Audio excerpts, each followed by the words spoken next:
be extremely sceptical, even cynical, of the fact that we're in an intersection of ley lines. So, have we entered a house full of tales and hysteria?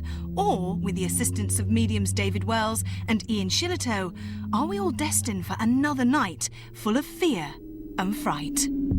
I feel crushed. It feels like someone's been stabbed. I think it's acted by a gentleman who stands over there. And I think this is associated with a lady. You know what? I have got a name, Madeline. She's clawing, and I don't know whether she's in a box and she's in a coffin and clawing. Oh. I think that he will be able to perform for us this evening. Taste of blood in my mouth as well. Do you want to kill again?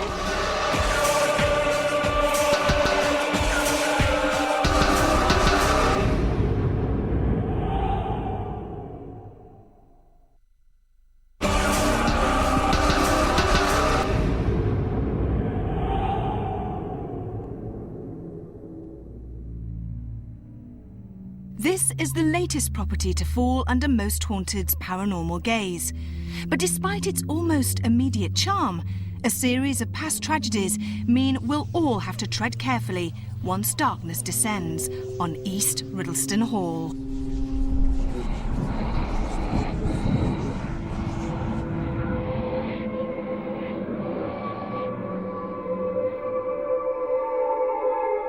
This place offers us several locations to explore.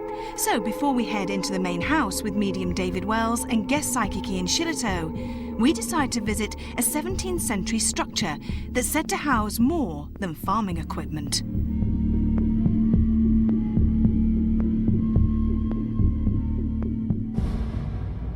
I'd kind of like to get right in amongst it because I feel like I'm just watching here. All right, well, we'll go through here, yeah?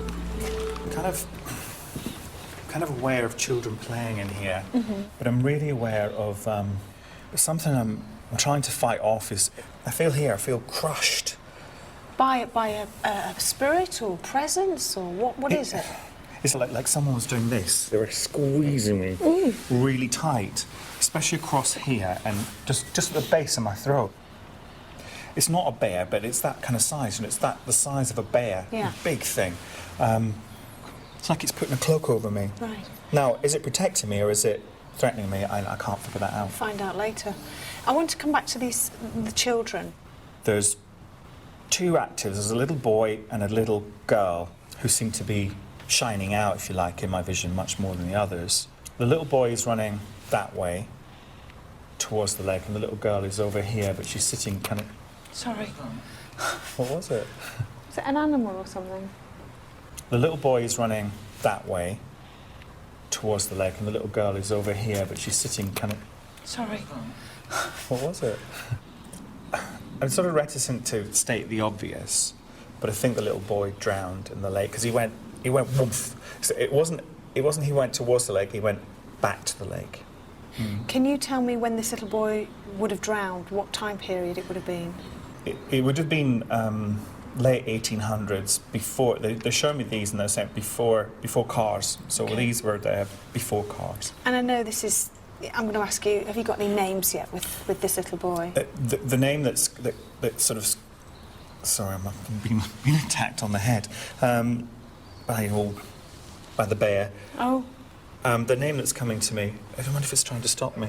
Go. Is Edward. Edward's the boy's name. Any more? Nothing at the moment. There is. Yeah, there is. You're doing that for... Come on, just say it. They show me Horner. It's like Jack Horner pulling out a thumb, and that's the prompt. Why hasn't he moved on? Why is he still here? We're back to that sort of like they still live here scenario. Right. And that's what it feels like to me, that a lot of them still live here and carry on. Yeah, it's the others scenario. Yeah, Okay. Definitely. So was something lurking in the dark recesses of the Great Barn? We eventually managed to escape the building where children's voices are often heard to find that much more of East Riddlesden's apparent paranormal phenomena lay just a few steps away.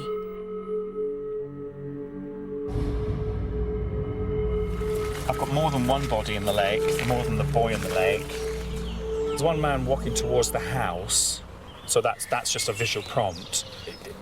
what they do is they draw attention to their bits if there's been a bit of infidelity. It's been drowned for infidelity. Oh, right. I want to just go on a bit more. Yeah, sure.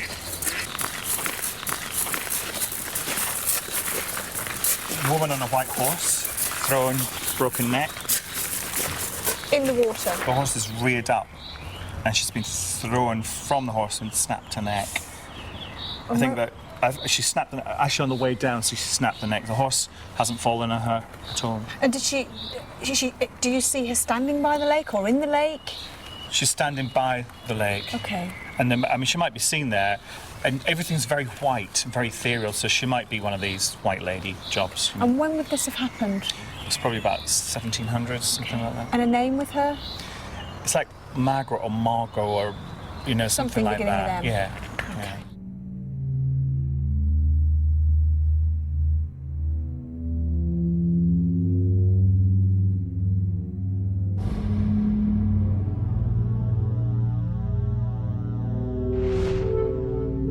The beds are always interesting for me. I have someone sleeping on the bed on and off intermittently, so I guess they get that it looks like someone slept on it. You're right. There's something about a baby as well in here. Maybe I can see a baby in the cot and the cot rocking. Okay. The baby, it's almost like the baby's got like an adult voice for me. Oh, how weird. And but it's only visuals. I mean, clearly it hasn't.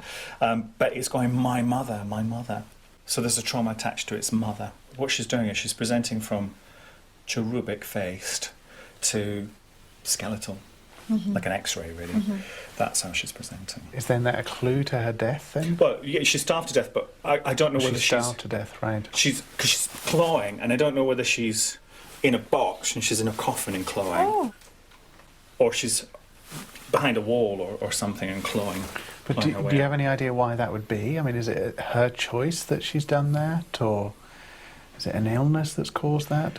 No, she's been purposely put in that situation. Right. She's basically been caught with her pantaloons around her ankles, I suspect. So it's punishment. So she was walled up or put somewhere, she's trying to get out, and she was starved to death because she was having an affair with someone.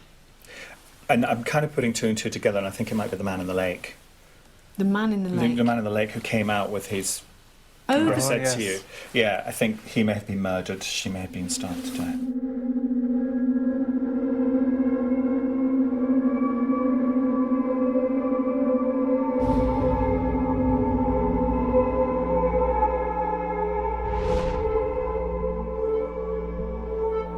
She's really working it in here. She's up here. She's at the windows, and she's banging on the windows for attention, and people are ignoring her. taps are happening. Can you hear them?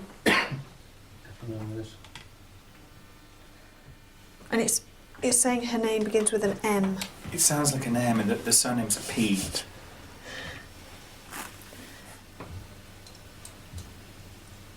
But it's not me. It's not there. Going back to her, who has trapped her in here?